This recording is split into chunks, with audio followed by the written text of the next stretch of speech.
Hello, and welcome to another episode of SoFly. It is middle of January, and this is the first episode we're recording of the new year, 2023. I guess you could say it's almost like a new season of SoFly podcast episodes. And got myself, Mitch. We've got Idis. Hey, howdy. And we've got Yilma. Hello. And today we don't have Aldo on the show because Aldo's actually coming back from a trip to Andros. If you've been following along, he was fishing down there with a couple friends of ours and with Prince, the guide, who, of course, we covered much of before when Yilma and Aldo went down to fish with Prince and Matt. But, Aldo's been fishing in Andros, so check out our SoFly because there's some pretty crazy video clips that he... Did you guys see the school of 650 bonefish? Well, yeah, you saw it. He sent it to all of us. Oh, that was insane. It was crazy. Just they're just like casting into it. They all scatter, and he's like, "Yeah, it doesn't matter. They just come right back for it." It was insane. But so Aldo's down there. He's coming back today. But we are very excited to have our first guest on the show today. We've got Jim McLennan, who is a longtime fly fisher and outdoor writer from Alberta, Canada.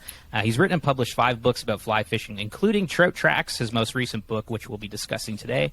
Jim's writing and photography frequently appear in numerous prominent outdoor magazines like Fly Fisherman, Fly Fusion, Strung, the Alberta Fishing Guide, Pointing Dog Journal, and Gray's Sporting Journal.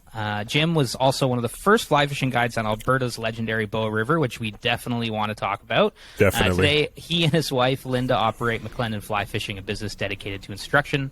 But along with fishing, fly fishing arts, Jim's other passions are hunting upland birds and, of course, playing music. His first solo music CD, Six String Gumbo, was released in 2011, was nominated for a Western Canadian Music Award. Love the name of that album. Today, Jim is on SoFly. Jim, welcome to the show.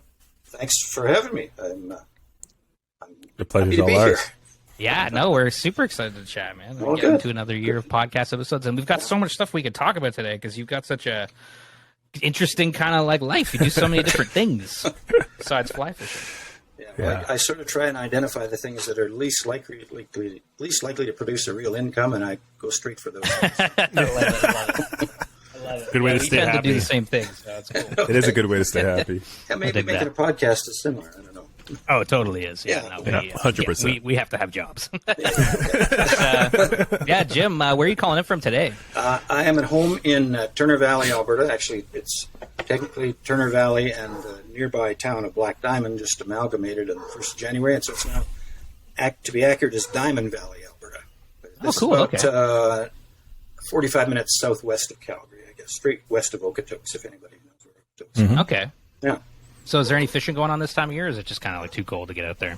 No, there's some fishing going on. You can fish the bow in the parts in and for some distance downstream of Calgary that stays open. And so we got a couple of other streams. I mean, this is not high season by any means, but part of the Old Man River is open below the Old Man Dam, and part of the Crow's Nest River is open and ice-free a good part of the year. So we have some fishing, but it's not. We don't have the choices that we do in come summer. Well, I've seen some of the temperatures out there this time of year. It's like even before the holidays, it was like minus 30 temperatures. It was getting pretty chilly. Oh, it was bad just before Christmas. Yeah, it was. The low minus 30s, approaching minus 40. But boy, since Christmas, we've been on a good run. It's plus 3 or 4 or 5 today. Oh, nice. The forecast is like that for as far as we can see. That doesn't mean something bad won't show up again, but for a while, it looks good. Oh, there you go. Awesome. Well, today we want to talk about, obviously your fishing life. We want to get into your writing and of course, want to talk about your music too. And Trout Tracks, I think, is what we want to cover today because it's your most recent book. But why don't we just start by giving kind of listeners a glimpse into your fishing life and how it started, like how you got into fly fishing, where it all began, and why? Yeah, well, I'm not really even clear on why I became so interested, but it was when I was, I guess, sort of a youngish teenager. My dad was always a hunter, just a bird hunter, a waterfowl and upland bird hunter, and he had intentions of becoming a fly fisher because he had some friends who were, real keen fly fishers, and he got all the tackle and got a little bit of help from them to get started, but he never really got the full-on, passion for it that I did, and I'm not really sure why. Part of it was I think some people some of these friends loaned my dad some books on fly fishing. One of them was called Trout by Ray Bergman, which is a really influential book for me, and probably a lot of fly fishers of my vintage. And I just reading that, I wanted to do that, and so I got kind of keen on it. And maybe the clinching thing, I suppose, was my dad was really good friends with Lee Perkins, the man who he died, I guess, about 18 months ago at 92, I think, and was the CEO and owner of Orvis from 1965 until he died, just a year and a half ago.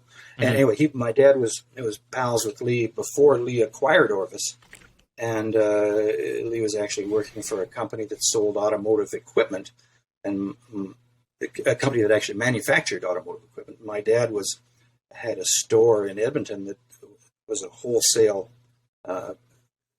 dealer for some of this equipment that the company Lee worked for manufactured. So Lee would come out on sales calls to Alberta, and selling stuff to my dad for his store, and they very quickly realized that they had this common interest in bird hunting, and so Lee would.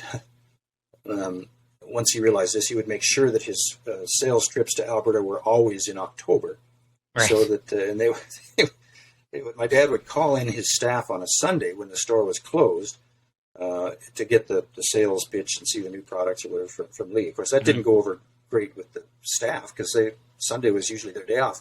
But at that time, you couldn't hunt on Sunday in Alberta, so that made perfect sense to Dad and Lee to let's have the sales meeting on Sunday, and then we go hunting on Monday and Tuesday, or Friday and Saturday, whatever. So they did that for quite a number of years. Lee would come up every year, and then somewhere in this, it was 1965 when he bought the Orvis company. One of the first things, well, it wouldn't have been the first thing, but not long after that, an Orvis bamboo fly rod arrived in the mail for my dad, and Lee continued to come up and hunt, and cool. I talked to him about fly fishing a lot, and he even recalled that. He said mostly what you wanted to talk about was fly fishing, and I was like 13 or 14 maybe at the time, I don't know, somewhere in there. And so I guess that really, I had this guy who knew a lot about fly fishing who would talk to me about it, and we had the tackle, and we had some, a couple of friends of Dad's who liked to do it. And, for whatever reason, I just found it really compelling to do this stuff. So, do you still have the bamboo rod that Lee sent up? Yes. I knew he was going to ask that. Oh, you do? It's amazing. It was an 8-foot. This is going to sound kind of weird by today's standards. It was an 8-foot 8-weight. Wow. It wasn't even designated 8-weight. It was designated by the letters. I guess you remember when they did that? No, you won't remember that. But they had a letter for the diameter of the line, and there was like HGH and GBG and stuff, which would designate the diameter and the taper. GBG would have been some kind of a double taper. Anyway, I did break that rod not too long after we got it. And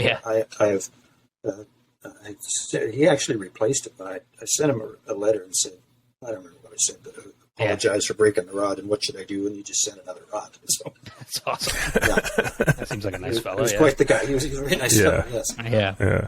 He seemed to understand that I was keen on this, and that he could probably ruin my life if he chose to. And he did. Yeah. Not really. That's cool. Lee, man, that's crazy. Like, I've read a little bit about like some of the like the legend around him. Pretty interesting fellow. That's pretty awesome person to have as a friend for you and your dad. Yeah, it really was, and we continued to be friends. Long after my dad passed. I never saw Lee all that often, just every few years.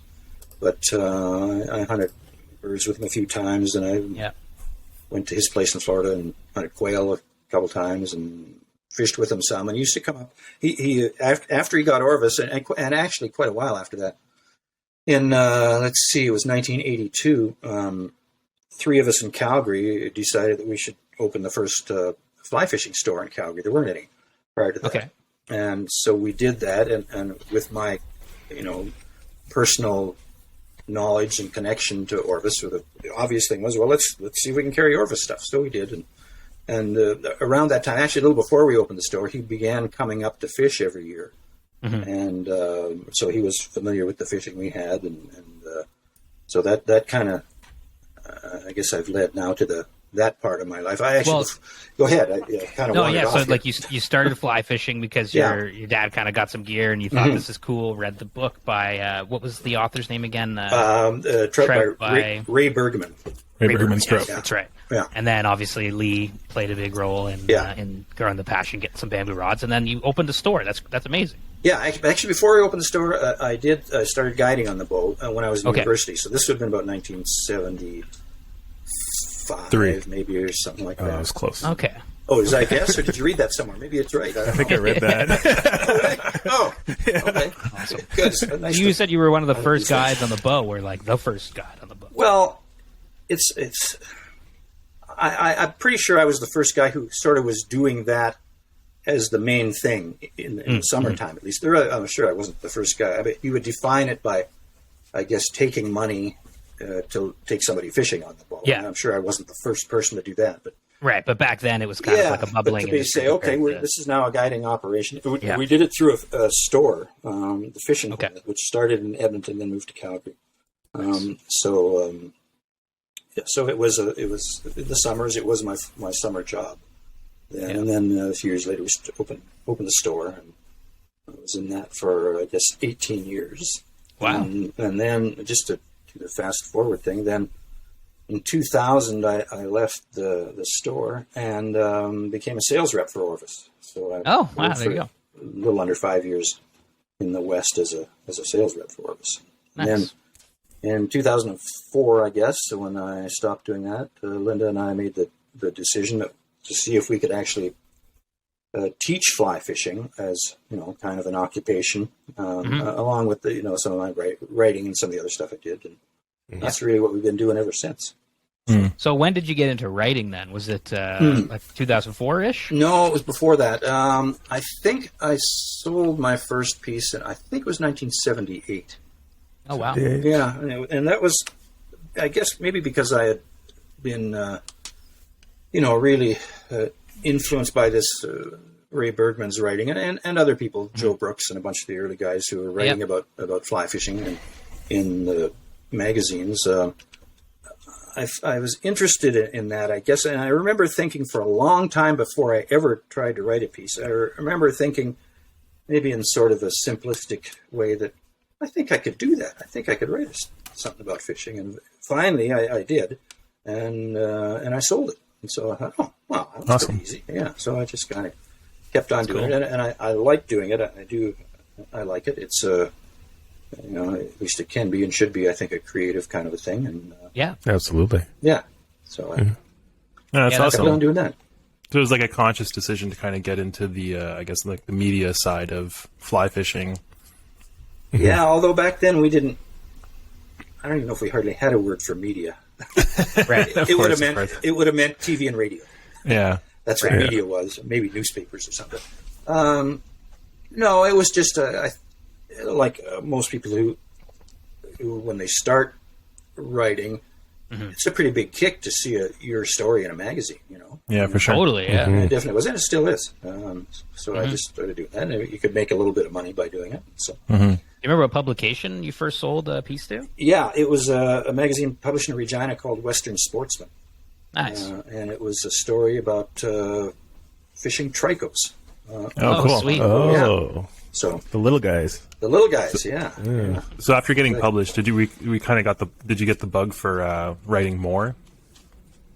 Yeah, I kind of did. I don't even remember. I've never done, a ton of writing in any given year. I mean, I did a fair amount, but I liked it, and I was writing mostly for Canadian magazines, and there was a magazine out of Oregon from Frank Amato Publications. It was called Fly Fishing in the West. They started buying some of my stuff, and then I guess that maybe the turning point in the writing deal was when a book publisher in Edmonton called, just a phone call one day, and said, we'd like to publish a book on the Bow River, primarily about the fly fishing in the Bow River, and would you like to do it? And I had I hadn't thought about writing a book or anything, but I certainly wasn't about to decline or to say, no, I'm not interested.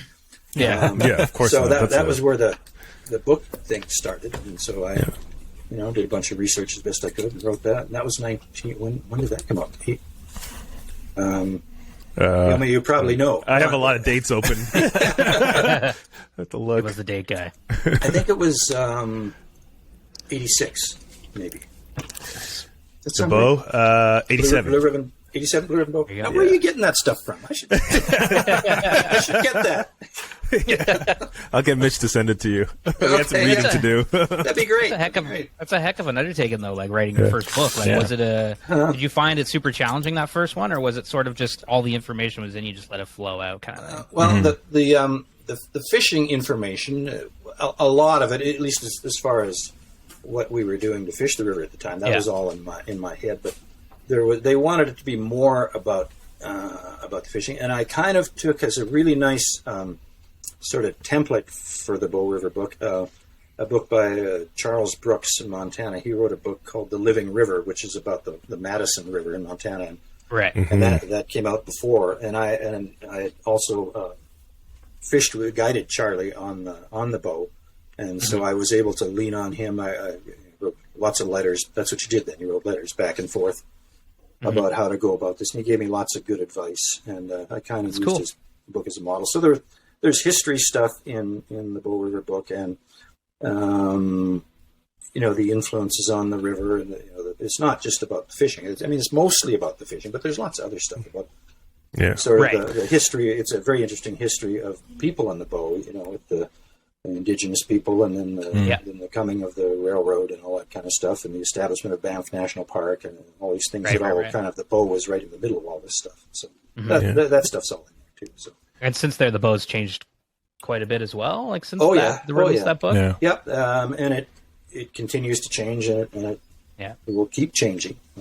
So every year. They all do. So is that the brief? Is that the brief you got, Jim? Just write the history of the bow, or did you have to think of a concept in order to make this? I'm trying to remember. I don't remember how much direction they gave me. And they must have given me some, and I don't know if they would have asked me for an outline. They probably would have, because I didn't know what I was doing, and they published books, so I'm sure I still don't know what I was doing. Directions, but, and I would have undoubtedly just looked at the Charlie Brooks book on the Madison and said, well, this is what he's got. He's got natural history, like how did the river come to be, and the human history of when it was settled and what happened to it, and the current influences in it, and what are its threats or whatever. And then, of course, the seasons of the fishing. What's the fishing like? This part of the river at this time of year, and what are the bug hatches, and what are the fly patterns? Yeah. So I had a really good, template to work from. So that's great. So were you guiding while you were working on this book, or what were you doing? I pretty much stopped because we had the store going when I was working on the book. Oh, okay. And it's really hard to guide and run the retail store. Some people do it, but it's tough. A lot of work. Both take a lot of. If you're going to guide properly, you need to be out there a lot, not just once a week or something like that. And if you're out there a lot, you're not going to be in the store. And so, I did the first couple of years we had the store open. I did guide, and my partners and I all realized this is not, we're probably not doing a very good job at either. So I stopped guiding then, for the most part. And, it makes sense. Yeah. So then you went on to write 4 other books, which, I'm sure each of those books is a podcast in and of itself. And then one of those books, of course, is your most recent, which is Trout Tracks. So why don't we talk about Trout Tracks a little bit and just kind of maybe kick things off with giving a bit of a backstory rundown on the book for people listening. Okay. Well, it's the second collection that was published, and the first one was done about 11 or 12 years ago. It's called Watermarks, and I'm probably giving away big top secret stuff here, but when you write for magazines quite a bit, and you like to have books published, and you don't have a great new idea, you think, wonder if I got enough old stuff for magazines that we can put together in a collection. Yeah. And 11 or 12 years ago, the answer was yes. So we did this Watermarks, which was a collection of pieces from various magazines. And then before Trout Tracks came along, it was really the same process. I realized one day, man, that Watermarks, it's been, I don't know, 11 or 12 years since that came out. So I went through, my records on my computer, and I had all kinds of stuff. I had like 50 or 60 pieces to pull from. Wow. And I thought, well, that'll be enough for a collection. So I did that and brought it out again. So that's what you do when you don't have a new idea. But don't tell anybody. Yeah. Compilations of just, like all your kind of magazine articles, things like that, essays from over the years. Yeah. Mm-hmm. Yeah. So was there a theme kind of tying everything together with Trout Tracks? Is it trout, a specific area? Trout, I imagine it's all trout. Yeah. You're not going to talk about bonefish in this book? No, probably not. It reminds me, I'm sorry, I'm digressing here, but when I was working in the store, my second book was Trout Streams of Alberta. And I remember somebody came in one day and picked up the book and looked at it and said to me, "What's this book about?" That's awesome. I didn't know how to answer. I guess it wasn't a very good title, Trout Streams of Alberta. It's like pretty self-explanatory. Yeah, okay. Yeah, anyway, what was the question? Where were we? I guess just like what kind of articles can people find in this book? Like, what is sort of there's no one theme except that it's it's an acknowledgement, I guess, of the sort of the hold fly fishing can have on people, and so it's divided roughly into categories roughly by topic. There's a section on there is a section of how-to stuff in there. That's the least interesting stuff to write, I think, is the how-to stuff. But there is a bit of it in there, and there's some stuff about insects and fly patterns, and there's a little bit about some people. There's a couple of profiles in there, including the profile of Lee Perkins, or more of a remembrance of Lee Perkins. Yeah. And nice. What else is in there? There's some attempts at humor. And some just what you would call, I don't know, what the soft sort of stuff, the philosophy of fly fishing, or what fly fishing, how it maybe shapes what makes you us think feel. About and how exactly how it makes you feel. Yeah, seems like a lot of like meditations on fly fishing. Yeah, I wouldn't call it meditation, but that sort of stuff. Like, why are we doing this, and why has it become important? Yeah. What kind of stuff do you like writing the most? Like, is it that, or is it because there's like a lot of people out there that are obviously education such a huge part of certain like writers and even like if you think TV shows like New Fly Fishers, very educational. Mm-hmm. Tom Rosenbauer, very educational. And then you've got other people that are like the opposite. They try not to touch it at all. You know, we try to like kind of not do much education. I think we kind of like talking about the vibes and the philosophy more. The fun about it. What do you like about? What do you like writing about most? I'm much, the way I put it to people is I'm much more interested in the why than in the how. Mm-hmm. But on the other hand, I do need to do some of this to help go towards making a living, and there's a much bigger market for the how. Especially even in the last couple of years with COVID and stuff. People are coming into the sport. There are people who are thirsty for information on how to do this, and by the number of, if you talk to a book publisher, most of them who have a lot of experience will say, those philosophical books don't sell much. Give me a book about with 100 new fly patterns, and that one will sell. Stuff like that. Totally. Yeah. I mean, I get it. Like when I was buying books, learning how to fly fish, I had a lot of fun just reading about how people fished, where they fished, how they did it. It's fun, but exactly. There's so much of it out there. It's like it's hard to kind of keep just talking about how to do it when it's like it's covered. It is, and I do. Some of my friends like to give me a hard time because if I write a how-to thing, they'll say stuff like, "Oh, another article about strike indicators, huh? I haven't read one of those for about 3 or 4 days."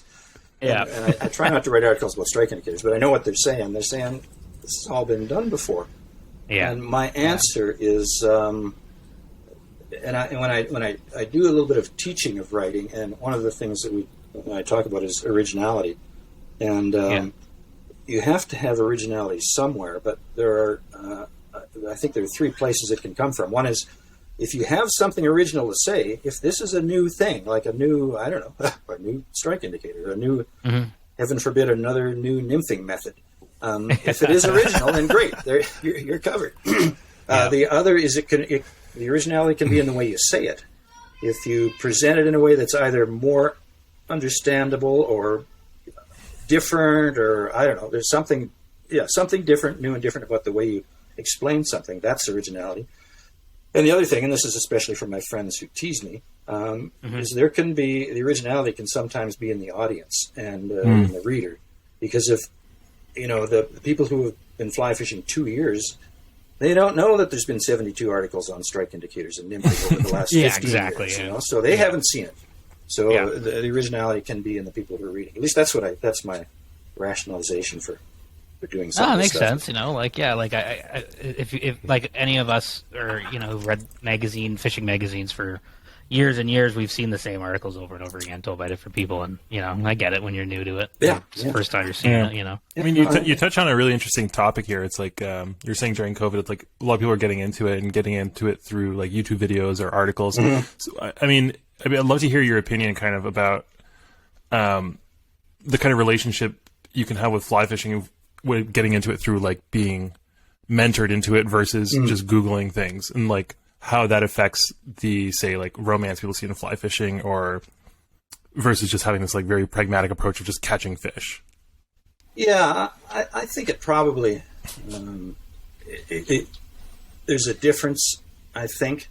And this again is coming from an old guy, but certainly in the beginning, somebody just wants to catch fish, and they don't care that the roses were blooming along the stream, and you could smell the wolf willow, and my gosh, look at the migrating geese, and they don't care about that. They just want to catch a fish, and so that's what they're hungry for, and they can get piles of that online and YouTube, and that's making it much easier to learn the sport than it used to be, and that's great, because we need people. Ultimately, I think the reason we want to have people fly fishing is because they gather themselves into the strongest voice for the places, the ecosystems where this stuff occurs. And that's the biggest reason for doing it and for liking, people coming into the sport. But as far as, being mentored in, there's sure a lot to be said for that, I think, because you get the information, and also you get that peripheral stuff that becomes important, maybe not right away, but later on. One of my when I was in the fly shop, a man named Don Cahoon was one of my partners, and he was quite a lot older than me. He's now passed on, and he would go out fishing, and he'd drive around and look at various places on the creek, and he'd stop and check the wildflowers, and he wanted to make sure he stopped at his favorite cafe for the best donuts in the country on the way out there, and stuff like that.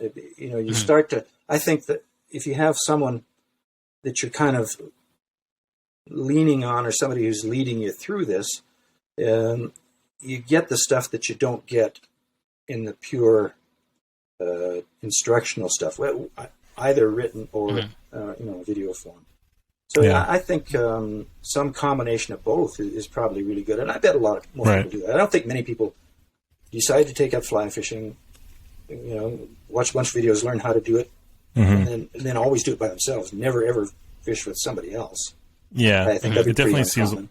It seems like one of these activities where it's like you benefit so much from having someone that's more experienced than you kind of show you. Oh yeah, strategies and stuff. I mean, it's kind of this is an interesting segue to another question I wanted to ask you about. Like, what do you feel like the role of media and publishing and guiding is in fly fishing? Like, do you feel an obligation to kind of educate and show people kind of what it can be and all the beautiful things in it?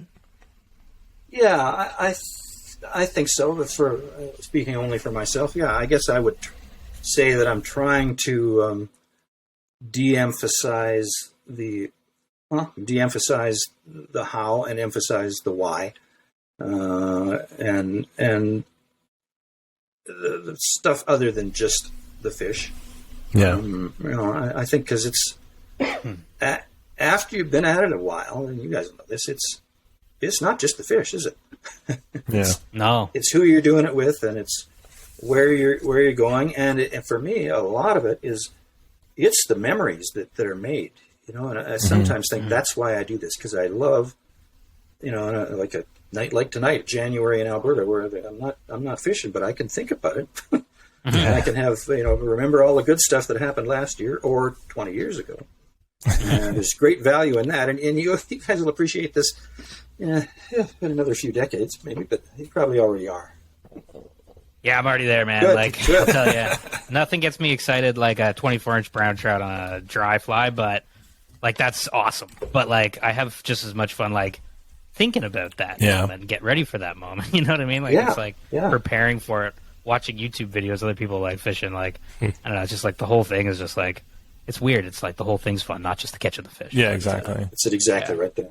Yep, the whole thing's fun. But I think also having a mentor, I totally get the importance. I think you're talking about a lot about history of the water or the rivers that we fish and how they have changed over the years.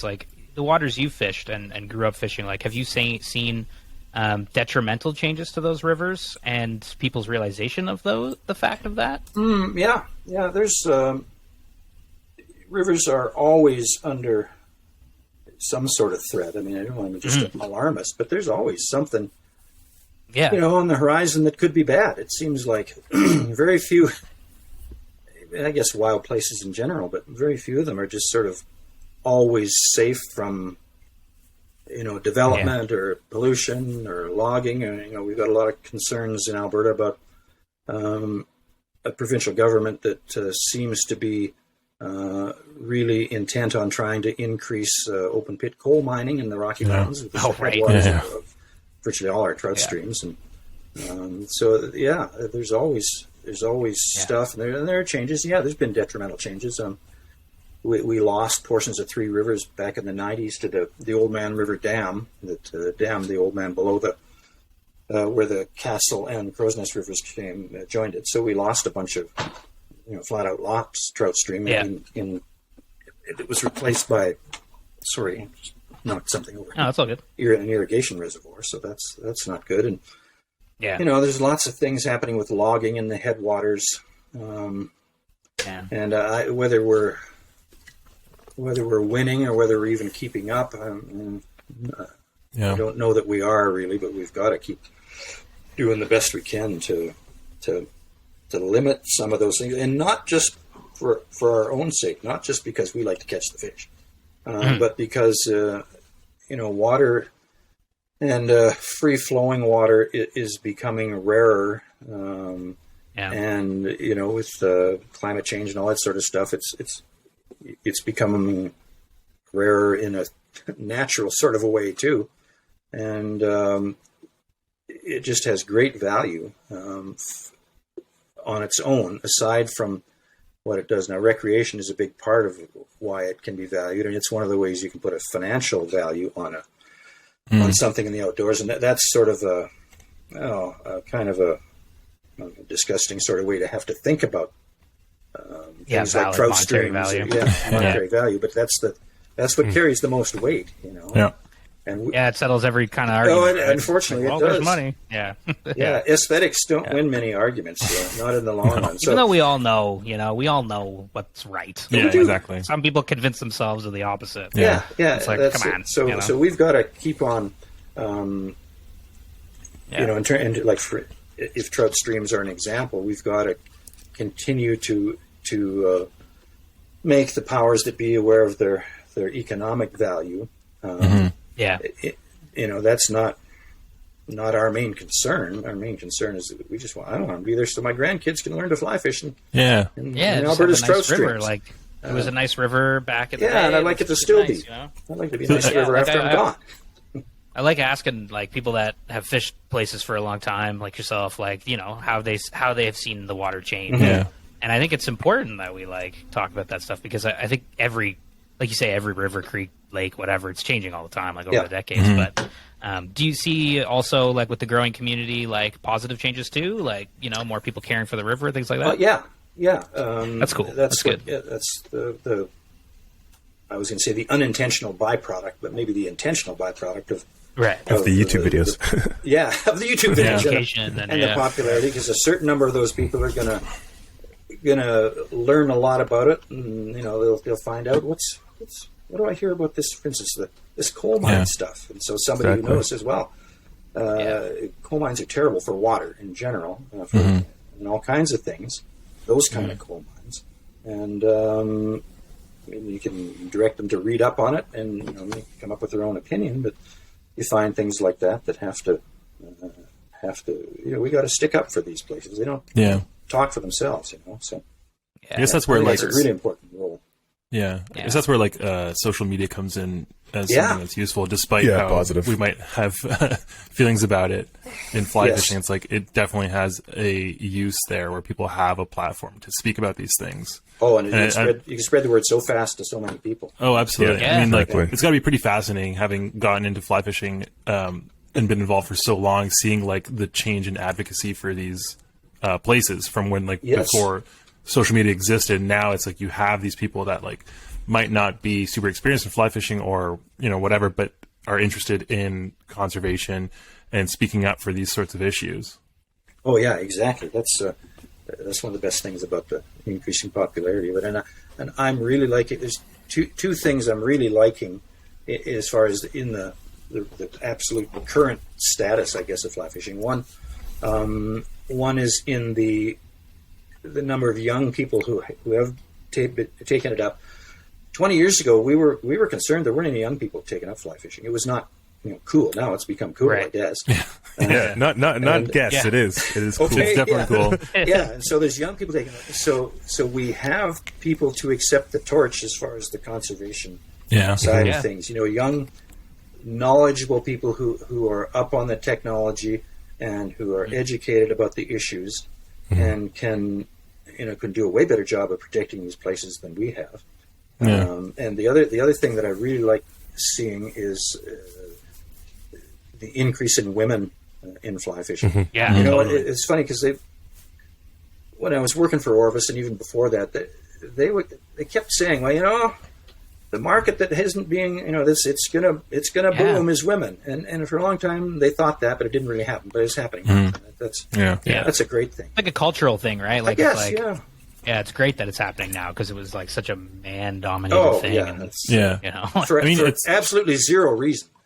I mean, you talk about an interesting thing, people get finding over fly fishing. It's in your book, you talk about being 19 years old, not playing team sports, and being drawn to this river idea. And I think there's so many people out there that don't find a home in team sports. They have no interest in that sort of thing and don't fit into these boxes and more interested in wandering into the woods. Yeah, exactly. And so it's I can't swing a bat. Yeah, no. It's I scored on my own net when I was 4 in soccer, and I was like, well, that was that, huh? I guess it's discovered cheeseburgers and fly fishing, and rest is history. Light beer and cheeseburgers. I mean, it is really great for that sort of thing. It's another whole thing. Totally. It's funny how people. I would say it's funny how people get who just decide once they get a taste of it, they just can't stop. It's wild. You're looking at one of them right now. Well, I mean, all three, but mostly 3 of them, maybe 4 of them. Yeah, 3 of them. Yeah. But then I think it's a lot of people find the community that they didn't know they were looking for in these sports. You know what I mean? They didn't know they were looking for. Yeah, that's a good phrase. Can I use that? I like that phrase. Absolutely, yeah. That's true, because you're kind of one of those people. Oh yeah, every activity I've ever done, rock climbing, cycling, they've all been solitary activities. And it's being tall. Yeah. Every year they're like, "Do you want to play volleyball? Do you want to play basketball? There's a spot on the team for you." And I was like, "Nah, I'm gonna go ride my bike by myself." And then rock climbing, I'm I'm gonna go do this by myself. And then fly fishing, I'm gonna go wander around in the rivers by myself. It's funny. I'm the opposite of these two, though. So, yeah. You like the community. I like the community. I like to fish with them versus on my own. Yeah. Oh, don't get me wrong. The community's nice, and it's exposing my daughter Ophelia to it has been amazing. And it's there's a community there that she's so excited to be a part of. Where I don't know if you'd find the same thing in team sports. I don't speak from experience because I've never really been involved, but you know, it seems like the community that you find in an activity like fly fishing is a lot more organic, and it's people who are there because they care about the activity, not because they were, you know, pushed into it by whomever. Mm-hmm. Yeah, I was never pushed into anything by my parents, really, and I did play. Well, I guess I played Little League baseball and I played hockey Yeah. quite a while, and I really liked it. And I found I guess the best of it was the camaraderie. You know, when I think about playing hockey, I remember more sort of dressing room stuff than on the ice. Just because it's funny. Hanging out. People are funny and hanging out, and that sort of thing. Yeah. But I'll say playing hockey is pretty fun, though. It is very game fun. To pick up on a pond. It is very oh fun. yeah. Oh yeah. I'm not good, but it's fun. I mean, when you take the Neither am I. objective out of it, right? You just enjoy yeah. the Take the what out of it, experience. sorry? The objective of like scoring. It's like, you know, you're just there having fun. Yeah, yeah, exactly. And so it's probably why we and fishing end up just kind of. It doesn't, like you said, doesn't really matter about the fish. At some point, you're sort of just like, it's just a thing that's fun for some reason. maybe you get a story, or maybe you get some laughs. Yeah. Totally. Yeah. Those are valuable. I was pushed into every single sport. Oh, really? Every single one. And I did Look at you every now. single one. But the only, the only activity that I enjoyed on my own was fishing. That I would just do naturally. Yeah. Yeah, But it was soccer, hockey, football, basketball, which I'm not good at, volleyball. Jeez, look at you go. I know. And I did all these at a mediocre level. Badminton? And badminton. Badminton? I did them all at a very mediocre level, and the only one I did, like, naturally was, fishing. So there is something there. Okay. Anyway, Absolutely. I digress. This is not my speaking, podcast. Speaking of Trout Tracks, to get back to stories, because you're talking about stories, fishing can be a conduit to find stories. Is there one article in Trout Tracks that stands out as like maybe a favorite? I hadn't really thought of that. That was my next question. Or maybe just in your career in general. Like, is there an article you look back on, you're just like, read once in a while, you're just like, that was What are you super proud of? such a great memory? I don't know that there is. If I had thought about this a little longer, I might have come up with something, but maybe it's the first one that pops in your head. Yeah, well, and it is that the one. This is the profile of Lee Perkins, not the profile, but the remembrance of Lee Perkins. Yeah. He wasn't like an intentional mentor. He didn't say, "Oh, come on over here. I'm going to show you how to do this." Right. But I just observed him, and I learned a pile of stuff. I learned stuff about the actual hunting and fishing from him just by doing it with him. But also, he was so engaged in everything that was going on, and he was as interested in the when he's fishing, he was as interested in the birds around the creek or stuff that was going on as the fishing, and he was so good at. He enjoyed it. He and another friend of mine who's also deceased named Bob Scammell, both. Really taught me how to enjoy the whole thing rather than like the whole experience of the fishing or the hunting, and that you should enjoy it whether the hunting or the fishing is really very good or not. Mm-hmm. Right. I like that. Lee, at the end of every day, I didn't write it down or anything, but it's what I remember of him. When we get back from a day of fishing or a day of hunting, get back to the house or wherever we're going. But somewhere in there, he'd say, "What a great day!" It's kind of like that, and and I thought, man, that's the way you got to do it. And he also said, and I'm paraphrasing, but he said, if you're only going to have fun when the hunting or the fishing is great, you're not going to have fun that much of the time. Yeah, so let's have fun all the time. Oh, okay. Yeah, seems pretty simple, but he and Bob Scammell both were really good at that. They could laugh when things weren't happening, and and go enjoy a drink around the campfire when it was all over, whether the fishing or the hunting had been any good or not. And so that piece that I wrote about him, it was really important to me to try and get it right.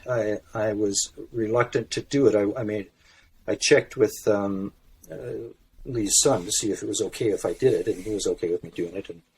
And I just tried to show the influence he had on me quite directly, and the influence I know he had on piles of other people, directly and indirectly. So it's a long time to be CEO of a company like Orvis. You said he bought it in the 60s. I bought it in '65, and actually, even I think maybe more remarkable is the company was started in 1856 by Charles F. Orvis, And between 1856 and Lee's death, there were a grand total in 2021. There were 3 owners. Wow. That's wild. Yeah. That's crazy. Family It's business still lifetime is. careers. Now it's his grandson. Yeah. Is the CEO. Simon is the CEO. I guess that's what you call him. Yeah. So. Well, Yeah. and Tom Rosenbauer's been with them Oh, for a he's long been there time with too, them right? for- Like he told us a forever. little bit about it, and yeah, Yeah, he did. seems show to Tom. be great company, you know. Yeah. He's probably been. I bet he's been 40 years, has he? I think so, yeah. But like you said, Lee bought it. He was doing something else before that, and he just kind of had a hankering to own a Yep. fly fishing company. Well, he was looking to own his own business, and he looked at a few things, and then a friend said, "Why don't you look at this Orvis thing?" And Wow. okay. I mean, Orvis was their yearly sales when he bought it. I think was $750,000. Oh my gosh! Wow. It's Yeah, he turned that around. somewhat higher than that now. Yeah. Yeah, Yeah. a little bit. Oh man, Orvis is huge. Yeah. They're massive, Yeah. and like even I know when I got into fly fishing, like I mean they had like, well they still do I think, right? Like they've got Orvis stores, specifically Orvis stores. Yeah. And one of the ones in Ottawa was an Orvis Okay. store, and it was just all the Orvis stuff, and it was just go there. Yeah. And actually, Aldo, the other host on the show, that's in the Bahamas, he worked there and. Just get jacked on Orvis rods and the field jackets. That's and the idea. That's what they're trying to do. Yeah, this is the best. It's so they're, cool. They're really good because they have such a, and I learned the conservation stuff kind of from him too. That if you're gonna, one of the things he said many times, if you're gonna make a living from the outdoors and some of these resources are out there, you better be prepared to give back. Yeah. And their conservation work is, what is it? 5% of profits go to conservation. I think it's 5%. Yeah. And, they don't get enough credit Yeah. for that. I don't think. Yeah. No. No, they I do. think they're almost like Patagonia. Yeah, I was just saying they and Patagonia lead the way Yeah. as companies that way. I'm sure. Yeah, like it's great that they do that, and Yeah. and of course Orvis also has like, more about equality on the water Yeah. and getting more women out, Yep. color and all that stuff. Like they do Yep. such a great job of just fostering a better kind of fly fishing culture, and I think that's super cool. Yeah. Yeah. I think there's definitely an obligation or responsibility as like one of these bigger companies. If you're going to get people into these activities, you need to kind of show a way to build like a healthy relationship with that activity. Yes. No, thanks. Yeah. It is. That's another more one. and more, That's two like, for you. More and more, it's becoming important. But like we're seeing it more and more. Totally. too. Yeah. Sure. I mean, I'd be curious to know if, like, in your career, like fly fishing and guiding, have you seen more people, like, more of a push to enjoying the experience versus catching fish and just filling a box? More people going out just to have a good time with their friends. Yeah, I think more of that is coming because as these places get more attention from fly fishers, they have more impact, I guess, on the fish, even if it's a catch and release fishery. Mm-hmm. I'm not entirely sure, but maybe we have more effect or impact than we used to think we did. I'm seeing people talking about, online. I can't remember who one of the sort of online fly fishing publication was talking about being happy with fewer fish, if the fishing is good and you've had a good day, you can stop. Yeah. Exactly. Yeah. If you've caught crack a beer. if you've got 16 exactly. fish, would fish number 17 make the day better? Yeah. Yeah, Or totally. so I think it's getting less about numbers. We for most of the history of catch and release fishing, we've thought that, wow, great, that's like having no limit. I mean, it is no limit. How many can you catch if you release them all? Well, you can catch as many as you want. Oh, okay. Yeah. And that's just been the way it is, and maybe I don't know how they would ever enforce that, but I think people are going to move more towards that. Now, I suppose one impediment to that would be that I think the progression people make in the sport is still it kind of goes through the same stages. That is, when somebody takes this up, they want to catch a fish, any fish. I don't care, what kind of fish, how big, and then they want to catch lots of fish. Yeah. I don't care how big, and then after that they want to catch a big fish, that sort of stuff. Yeah. And there's still that stage of wanting to catch a lot of fish. Yeah. But I think there will always be places for that. There's places that have, out here we've got some lakes and even some beaver ponds and things that have too many brook trout. And so, catching a bunch of them and taking them home to as many as you are allowed is okay and will satisfy that, that need to catch a lot of fish. And when somebody's, at that stage, maybe a lot of fish means 4. Right. Yeah. If you've only ever caught 1 before, if you catch 4, that's a lot. So. Yeah. Well, I've even heard about people fishing without hooks for certain species like steelhead, to just be like super cool. And it's like, it's about the grab, it's about the eat and the trick. It's not really about touching the fish, just forcing it out. So I think there's cool stuff like that happening. Have any of you done that? No. No, but not I'm intentionally. Not intentionally. I was just about to say. I'm not opposed to it. To be honest, the fun part to me about, say, bass fishing on poppers is the eat. Yeah. It's I don't really need to Bring 'em in. reel this fish in, handle it, deal with it. have to do catch and release. If I just get the eat, that's fun. I could see myself doing that for rock bass, even smallies, largies. Just cut the hook on my popper, just go for the eat. If you came I haven't done it, and what would always be in my mind, and I don't know why it would bother me, but what if I hooked the biggest fish of my life? Yeah. Yeah, totally. and he jumped, and I saw it, and there was no point, no hook. Yeah. So if you came out to the bow and hooked it, a great big brown trout of a lifetime, would you want to land him? Oh, I know there's a lot of people just completely shaking their heads at me saying that. Well, no, I understand. What the hell are you talking about? I'd say in 80% of the time I'd be good. I'd like to maybe get 1 run and 1 jump or something. And I bet you if you had a bend and not a point, but a bend with a blunt end on it, it would stay in there for as long as you kept some tension on it. You might get a jump. Yeah. That'd be. It depends on the fish too. I get the steelhead out west. Yeah. We still want to go and be able to appreciate steelhead, but it's they are having a really hard time. So what can we do? I get that. That's totally fair, But if the brown trout population here is fine, I want to go catch a giant brown trout. I'm not cutting the hook. It's a little. It's hard to be as pure as we want to be sometimes.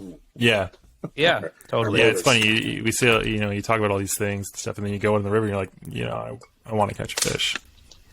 There he is. He's rising right there, and he's exactly. Refused 4 different patterns. I really want to catch this one. Yeah, you can't resist cast. I mean, this is an interesting segue to where do you see the future of fly fishing going with such perspective on it? Oh, I don't know. That's a really good question because it's, and in a big picture, I don't want to come out this sounding wrong. But I don't think there is a wrong answer. Well, maybe not, but it is kind of hard to explain or justify to somebody who doesn't do it why we do it. Yeah, totally, absolutely. You know what I'm talking about? Oh yeah, it's almost impossible. Yeah, and the whole the point of view about you just want to have more fish around so you can torture them before you let them go. Mm. Yeah, I mean it's way more complicated than that. But there is a bit of some uncomfortable truth in there. Yeah, 100%. And here's how I justify it or rationalize it. I say, if I'm fishing and I'm catching the fish, and I'm going to poke him with a hook, and he's going to run around and jump, and I'm going to catch him and turn him loose. I suppose that's not morally the best thing I could do for that fish. But because I like to do it so much, I am interested in the population of fish in that place. Yeah, I think that I can be of some benefit to the overall population of fish in that place by participating in conservation efforts and stuff. That sort of exceeds the harm I do to those small number of fish that I actually catch. Yeah, and so I have said, and I don't remember where, but in some ways I think the fish need us more than we need them, because of all the things they say they can't speak for themselves, and so yes we bother them, and an individual fish would be happier if he didn't have to get caught. But on the big picture, if we aren't out there, who's gonna Who's going to do Yeah, this totally. stuff? I mean, before I started fly fishing, I had no idea of like the ecosystem that existed there. I Right. had no real appreciation for it. You're like, rivers are good, water should be clean, but you don't really Yes. know the And it's kind of connected the to everything intricacies. else. Oh, absolutely, Everything's- yeah. Everything's connected. Yeah. So, Well, and you form like a real like relationship with something as strange as a fish, like like I love brown trout and brook trout, like the individual fish in the river. Yeah. Like it's a weird connection I've formed with them because of fishing, and it's like I don't know, it's much more like Almost a proprietary like you say, sort of thing. philosophical, Yeah. spiritual, like all that stuff. To me, the fish is like but, I'm like, this is a moment, Yeah. Yeah. And to your point, you form all of that kind of love and passion for the place, and you protect it. So Yeah. no, I'm with you. But it is something I think, and it's cool that you're thinking about it. Like more people are thinking about it because you tell people you fish, and they're like, oh, you keep them, you eat them. Yeah, yeah. And you're like, no, I put them back, and they're like, Why? what? Yeah, yeah. They're like, That's even weirder. Why are you doing that? That's so Yeah. evil. You're like, it's not. Trust me, I don't know how to explain this to you, but I've thought about that a lot because, if somebody Yeah. just says fish, almost better to say, I don't catch very many, but I like eating them. Well, even that's not true. That's not what you do. But because this, yeah, no, we just catch and release. Oh, Yeah. really? So that's worse. yeah, almost. oh yeah. So that kind of like chasing coyotes in your snowmobile. Just for the fun, Exactly. just for the fun of seeing them be Yeah. frightened and scared to death. Yeah. Oh shit! So what I do is here's Exactly. here's the answer I've come up with. I know it's not all that great, probably, but I tell people that it's the best of several bad alternatives. The other things are if people kill all the fish they catch, take them home and eat them, you're going to run out of fish in a lot of cases. Okay, that's not Yeah. good. The other thing is, the other solution to that would be, okay, you can't fish. And we don't like that because we like to Yeah. fish. And also, if there's nobody fishing, there's nobody protecting. So it's not, I never try and tell people that catch and release is, it's wonderful. No, it's not wonderful. No, for it's sure, a compromise. And we think Yeah. it's the best Yeah, yeah. compromise that's around so far. Yeah, Yeah. As Yeah. opposed to Yeah, not that's- fishing or killing all the other we catch. So Totally. And it's not about, I don't think any angler takes pride in stressing out the No. fish. No. I don't know anyone that wants to No. do that. That'd be crazy. That'd be like a really That's weird thing to weird, do. yeah. So, Yeah. okay, we got 5 more questions we ask every guest at okay. the end of each show. But before we get into those, I just want to ask, you're a musician too. You got any shows coming up soon? no, I had a Played one the other day, right? yeah, I played one on Sunday, just a little Nice. one. I don't do anything that's big or, Yeah. but I do some. I'm taking a break now because I'm actually going in for a knee replacement on Tuesday. So wow. no I'm way. gonna be, Wow. Going to be laid up at home for a few Well, months. I guess. winter's a good time Oh to yeah, kinda yeah. do that, That's I guess. why it's happening in winter. 'Cause Nice. I got to Yeah, be yeah. ready for various things in the summer. So that's the plan. So no, Well, it's cool. I checked out some of your guitar, did you? man. It's pretty Oh, cool. good. Yeah, I love it. I think Wow. it's. I just wanted to know, like, which musicians kind of inspired your music. Like, you kind of folky into that. yeah. kind of stuff. I mean, I play mostly acoustic guitar. I play electric too. I sometimes Yep. play electric with other people. I do like every once in a while. I end up sort of being hired for a gig or two by somebody who Yep. is kind of like a session guy. Yeah. But I like acoustic fingerstyle players. The earliest influence and probably still the strongest influence on my music was Bruce Coburn. His really early stuff from his first records in the 70s. Yeah. I mean, and throughout, but especially that when he was doing mostly acoustic stuff. And That's awesome. Yeah, that'd probably be the one. But those sorts of things. Well, we'll put links to some of your Oh, music great. in the show Oh, notes great. as well. Oh, thank Because you. man, yeah, people, it's a good river soundtrack. You know, when you're out there Okay. listen to music, just get some of that guitar Okay, going. yeah. All right, Mitch's Fishies 5 time. 5 questions Okay. called Mitch's Fishies 5. Mitch's Fishies 5, Just to okay. give it a little, kind Good of luck. Now, is this like the Um, one-word answer thing, or what? No, Oh, you can take this it. isn't the word It's honestly association. like. Okay. No. It's just 5 more Okay. questions. But we ask every single guest. We've asked over 100 people these 5 questions now, and one day we're hoping to make our own. Oh, so is it a Maybe, competition for the competition best book. answers? Absolutely. It is, in every way. 100%. Who's leading? Who's leading so far? That's a good question. I don't know. That's a good question. Let's see where you get out, and we'll okay. go from there. All right. Okay, so the first of Mitch's Fishies 5 is, what is your favorite fish and why? If you had to pick a favorite fish, what would it be? Oh, I guess it would probably be a rainbow trout. I'm basically just a trout guy. Nice. I've fished for steelhead a little bit, but I haven't done this all. it's really like I really like brown trout too. And I understand there's something magical about a brown trout, but in terms of kind of having, I don't know, everything, the places they live and the way they fight, and, the way they jump and stuff. And having spent so much time on the bow where we've got a really, really exceptional strain of rainbows, I'd have to say yes. Yeah. They're beautiful. They're beautiful yeah. fish. I love rainbow trout. He does. Love them. Yeah, they're just so cool. They're like in my head, they're like the OG trout for some reason. I don't know why. Like, it doesn't make any sense. The OG trout? Is this a basketball? The OG trout. I just became like when I was getting into fly fishing, I became obsessed with rainbows for some reason. Not browns, not brooks. Just wanted to catch a rainbow, and they're cool. I love that. Answer's awesome. Okay. The second one is if you could fish anywhere in the world right now, assuming it's the best time of year to go to that place and the fishing's gonna be amazing, where would you go and why? Anywhere in the world, free ticket. I would first class. First class. Oh wow. Okay. I've never been on first class or business class. Okay. Yeah. I would probably go back to New Zealand. I've been to New Zealand not for a long time, and if I'm going to go back, I would have to do it fairly soon. I guess I couldn't go right now because I'd have to be back by Tuesday. A little quick, yeah. Yeah, if I had once my knees repaired, New Zealand. It's a wonderful country and wonderful not easy fishing, but terrific fishing.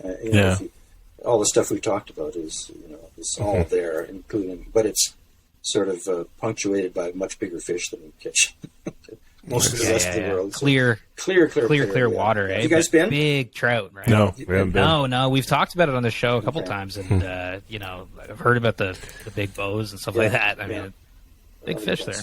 My uncle got his knee replaced, and he actually likes his new knee better. Just to let you know.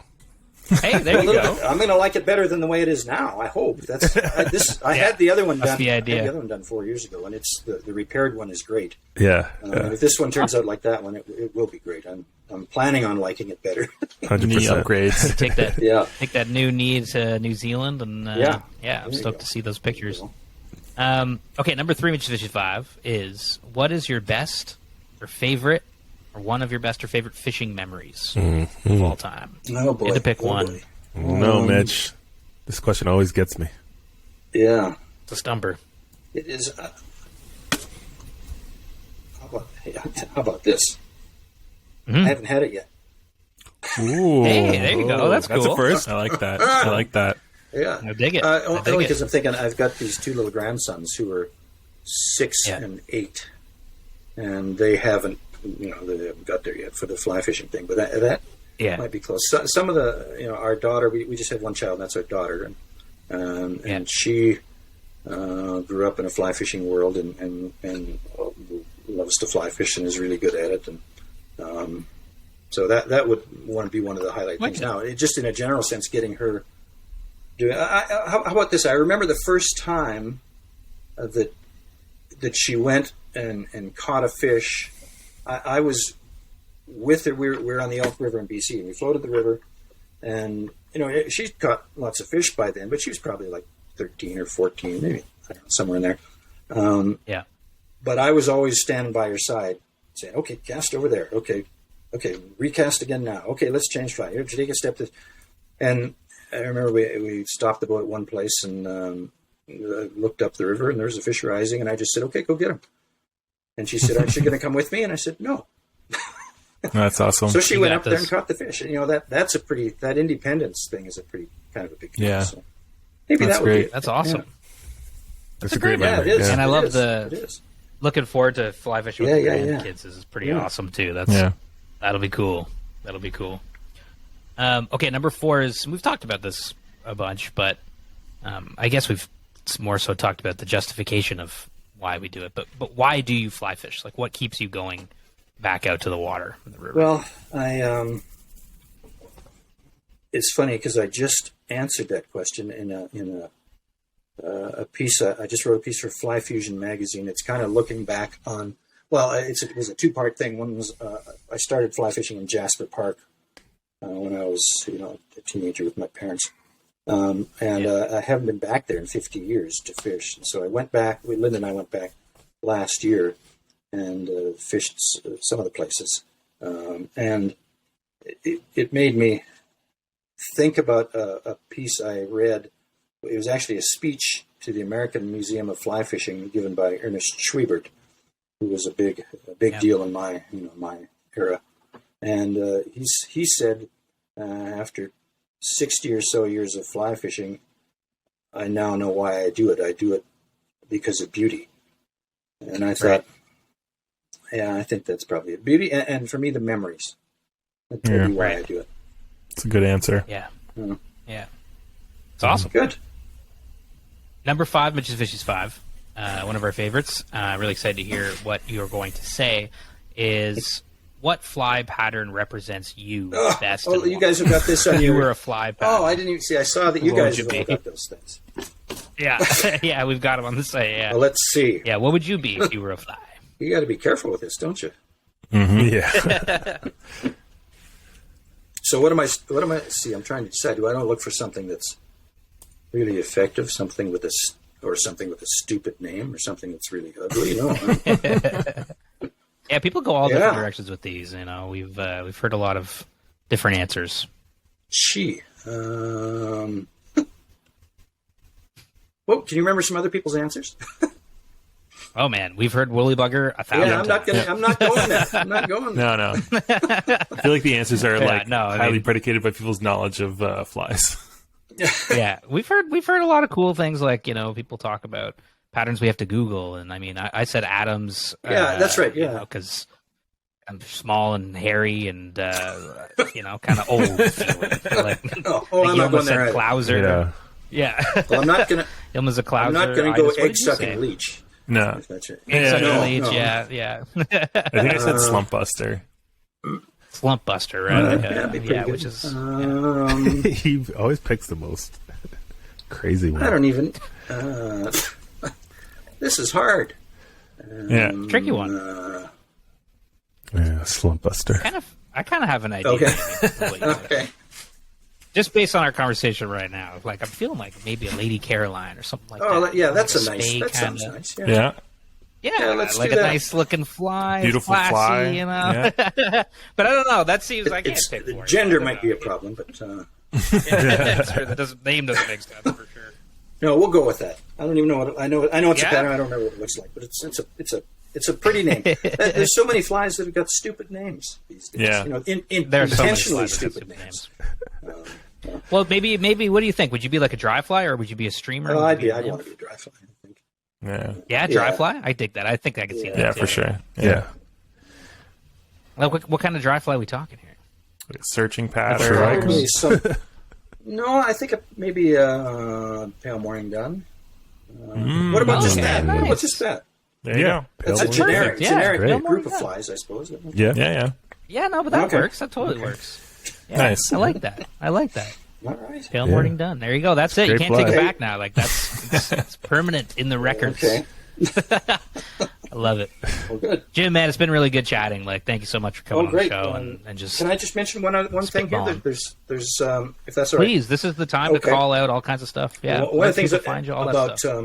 the Trout Tracks book that we didn't sort of come around to is that one of the neatest Yeah. things about the book is that it's illustrated with not with photographs but with art that my wife cool. Linda has done, and it's she Oh, wicked! became an artist in the last 6 or 7 years, and Awesome. Yeah. and her topics are often fish and flies and insects and stuff, and it just turned out that they worked really well in the book. So that's something we're really pleased about. The other thing is that Yeah. the fly fishing expo. I listened a little bit to your interview with my buddy Derek Bird, and he was talking about the fly fishing exposition that was in Calgary for a number of years. It's coming back, kind of. It's going to be part of the Calgary Boat and Sportsman Show this year, which is February 10th to 12th in Calgary. And there's going to be a fly fishing segment, I guess, of that show. Oh, cool. And I think Linda's going to be there for sure. I'm not. It's going to depend on how I'm recovering from my surgery, but I might be down there with certainly her art, and she'll have my books and stuff there too. And I might be there too if I can hobble around. Anyway. Yeah. That's it. Yeah. So that's perfect. And where can people find, your stuff? Shameless plug time, as Aldo would say. Oh, I see. Okay. Yeah. Well, McLennanflyfishing.com is the website. Websites are old-fashioned, I know. Awesome. But, No, you need does them. anybody need use them, they're good. websites anymore? We do. Oh, Okay. yeah. Okay, they're good. Yep. Yeah, that. And if there's lots of email links there, if people are looking for information on our fly fishing schools or any of the books, we can. It's actually pretty reasonable to mail books within Canada. I think it costs about $5 to mail a book in Canada. So anybody needs one of the books, I can sign it and personalize it and mail it off. Nice. So, Great. Awesome. Done. Wicked. all right. Okay, well, we'll put links to all that Okay. stuff in the show notes too, and for anybody listening that's in Calgary or in the area, go check out the show there in February, and I'm sure you can find more details online. We'll put those in the show notes too. But Okay. Jim, thanks so great. much, man. It's been really cool chatting and learning about your fishing Well, life. it's fun. It's you guys are great, and clearly we're all on the same. We all have the same affliction here. Yeah. Oh, for sure, big Yeah, time, so- big time. Yeah, maybe one day we can get out Well, and that'd fish be great. together. Once that knee's Yep. fixed. I'll be ready. I'll be ready by May. I'll be ready. So Okay, great. that's the plan. Perfect. When you're right. done, when this is done, can you send me some kind of a link or something so that I can? Oh, of Tell people course. all Oh, about yeah, it. we'll send you everything. Yeah, We'll send you yeah, everything. Yeah. Oh, good. Yeah, Good, we're gonna good, send good. you Okay. Amazing. Thanks so Okay. much, Jim. And Thanks, take care. guys.